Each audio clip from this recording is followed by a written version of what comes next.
Hello guys, myself Anand Kumar. आज हम लोग पढ़ेंगे similarity of two triangle. Similarity of two triangle में हम दो ट्रायंगल को सिमिलर कब कहेंगे, उसके लिए प्रॉपर्टी क्या होना चाहिए। यदि हम बोल रहे हैं कि दो ट्रायंगल आपस में सिमिलर है तो हम किस बेसिस पे कह सकते हैं कि वो दो ट्रायंगल सिमिलर है। तो हमारा पहला प्रॉपर्टी होता है कि यदि दोनों ट्रायंगल का कोरस्पोंडिंग एंगल इक्वल रहता है एंड उसका कोरस्पोंडिंग साइड का रेशियो, दोनों ट्रायंगल का कोरस्पोंडिंग साइड का रेशियो यदि सेम रहता है तो हम कहेंगे उस केस में कि वो दो ट्रायंगल आपस में क्या है, सिमिलर है। अब सिमिलरिटी ऑफ टू ट्रायंगल में हमको कौन कौन सा केसेस के बारे में पढ़ना है। सिमिलरिटी ऑफ ट्रायंगल में मेनली हमको तीन केसेस के बारे में पढ़ना है। सबसे पहला केस है हमारा एंगल एंगल सिमिलरिटी रूल, जिसको कि हमको लोग ट्रिपल ए भी बोलते हैं। Angle angle angle similarity rule. दूसरा हमारा है side side side similarity rule, जिसको ट्रिपल एस सिमिलरिटी रूल भी कहा जाता है। और लास्ट हमारा जो है वो है side angle side similarity rule. तो आइए एक एक करके हम लोग पढ़ते हैं। तो हमको पहला सिमिलरिटी रूल में कौन सा पढ़ना है, angle angle angle similarity rule, जिसको कि एंगल एंगल भी बोलते हैं। और सेकेंड में हमको पढ़ना है side side similarity rule and third हमको है side angle side similarity rule. तो सबसे पहला हम angle angle angle similarity rule का प्रूफ देखेंगे कि यह किस तरह से होता है। सबसे पहला थ्योरम 6.3 में है angle angle similarity rule theorem, जिसमें 6.3 थ्योरम हमको क्या बोलता है कि in a two triangle corresponding angle are equal. यदि दो ट्रायंगल में कोरस्पोंडिंग एंगल क्या होगा, इक्वल रहेगा, then their corresponding side are in the same ratio. तब उसका कोरस्पोंडिंग साइड क्या होगा, सेम रेशियो में होगा। थ्योरम 6.3 क्या बोलता है कि जब दो ट्रायंगल का कोरस्पोंडिंग एंगल इक्वल होगा तो उस केस में उसका कोरस्पोंडिंग साइड का रेशियो जो है आपस में सेम होगा, रेशियो उसका सेम होगा। हेंस उस केस में हम लोग बोलेंगे कि वो दो ट्रायंगल आपस में सिमिलर है। किस प्रॉपर्टी के माध्यम से, एंगल एंगल सिमिलरिटी रूल से। तो सबसे पहले हमारा इसमें दिया हुआ है कि एबीसी एंड डीएफ क्या हमारा दो ट्रायंगल है। कौन कौन सा ट्रायंगल है, एबीसी एंड डीईएफ। हमारा एबीसी एंड डीईएफ दो हमारा ट्रायंगल दिया हुआ है, जिसमें दिया हुआ है कि एंगल ए जो है वो किसका इक्वल है, एंगल डी का इक्वल है।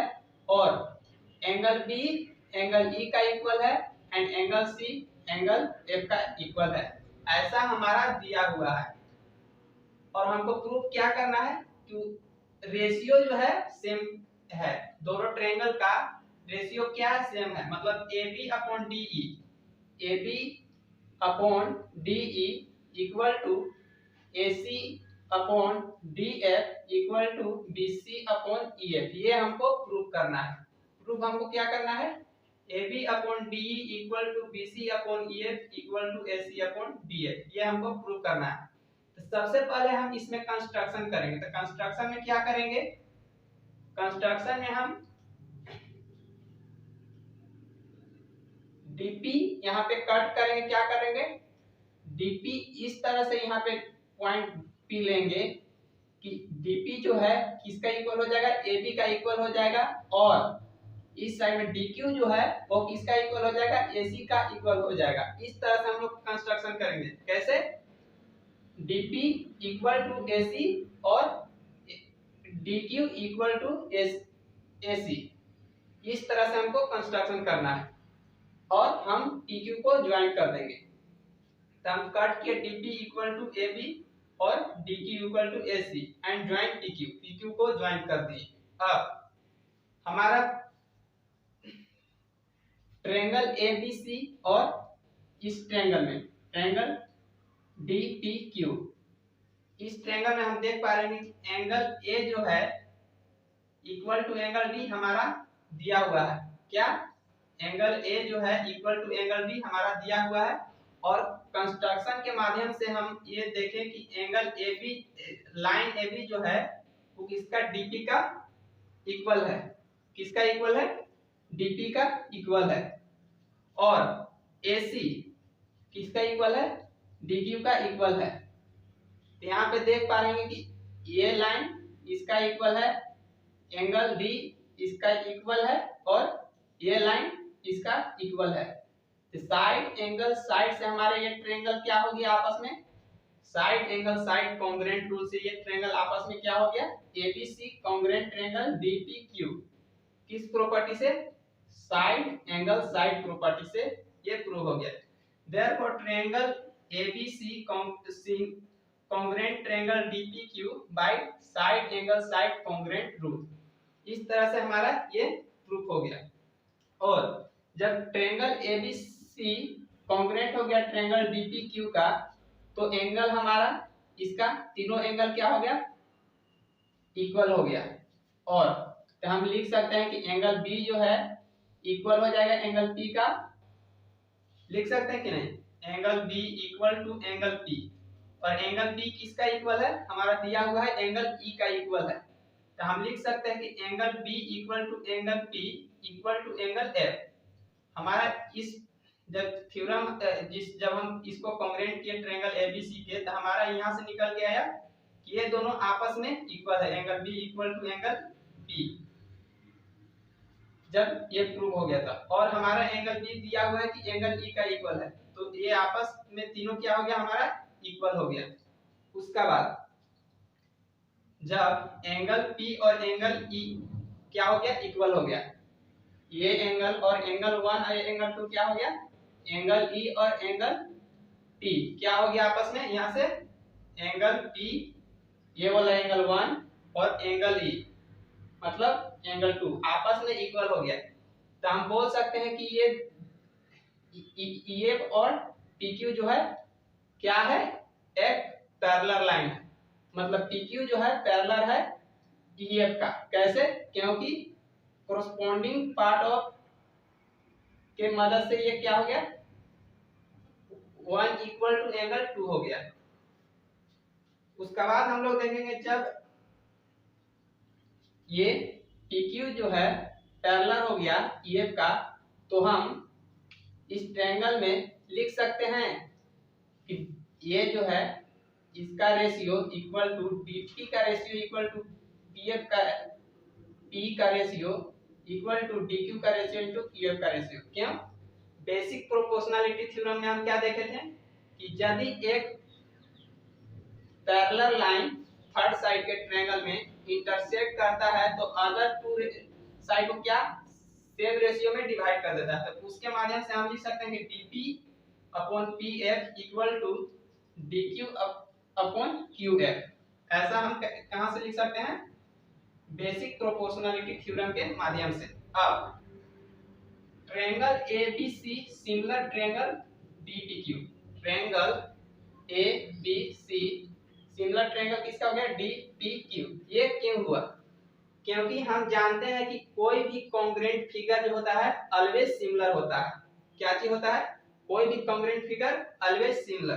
तो हम यहाँ पे ABC कॉन्ग्रुएंट कर चुके हैं DPQ, तो ये ऑफिशियली जब कॉन्ग्रुएंट है तो ये आपस में सिमिलर भी होगा। यहाँ से हमको क्या रीजन देंगे, triangle ABC congruent triangle DPQ। अब triangle DEF similar triangle DPQ किसका सिमिलर हो जाएगा, DPQ। क्यों, ये दोनों आपस में सिमिलर क्यों हो जाएगा, क्योंकि दोनों ट्रायंगल DPQ एंड DEF में एंगल D क्या है, कॉमन है। और इसका जो रेशियो है, साइड का जो रेशियो है वो क्या आ रहा है, वो सेम आ रहा है। मतलब हमारा जो ट्रायंगल का प्रॉपर्टी था पहला कि एंगल सेम होना चाहिए और इसका रेशियो दो साइड का सेम होना चाहिए। ये ट्रायंगल DPQ और DEF आपस में side angle side similarity rule से सिमिलर हो गया। और जब ये ट्रायंगल आपस में सिमिलर हो गया तो हम देख पा रहे होंगे कि एबीसी सिमिलर ट्रायंगल किसका है, DPQ, and DEF similar triangle DPQ. जब यहाँ पे देख रहे हैं कि आरएचएस में हमारा दोनों एंगल डीपीक्यू है, मतलब एबीसी इसका भी ट्रायंगल डीपीक्यू का भी सिमिलर है और डीएफ जो है ट्रायंगल डीपीक्यू का भी सिमिलर है। तो हम कह सकते हैं कि ट्रायंगल एबीसी जो है आपस में ट्रायंगल डीईएफ का भी सिमिलर होगा। क्यों? क्योंकि यहाँ पे आरएचएस जो है दोनों साइड में सेम है, तो हम बोल सकते हैं कि triangle ABC similar triangle DEF. और ट्रायंगल एबीसी जब सिमिलर ट्रायंगल डीईएफ हो गया तो उसका कोरोस्पोंडिंग साइड क्या होगा,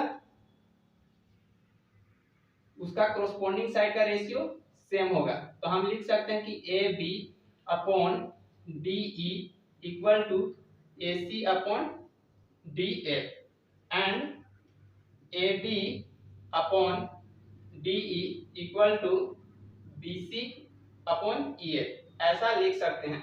और इस दोनों में देखेंगे तो A B upon D equal to A C upon D F है and A B upon D E equal to B C upon E F है। तो जब हम इसको कंपेयर करेंगे दोनों को तो वहां से निकल कर आएगा कि ए बी जो है A B upon D F equal to A C upon D F equal to B C upon E F. ये हमारा क्या हो गया, यहाँ पे डी एफ नहीं है डी ई है, तो यहाँ A B upon D E equal to A C upon D F equal to B C upon E F, ये हमको प्रूव करना था।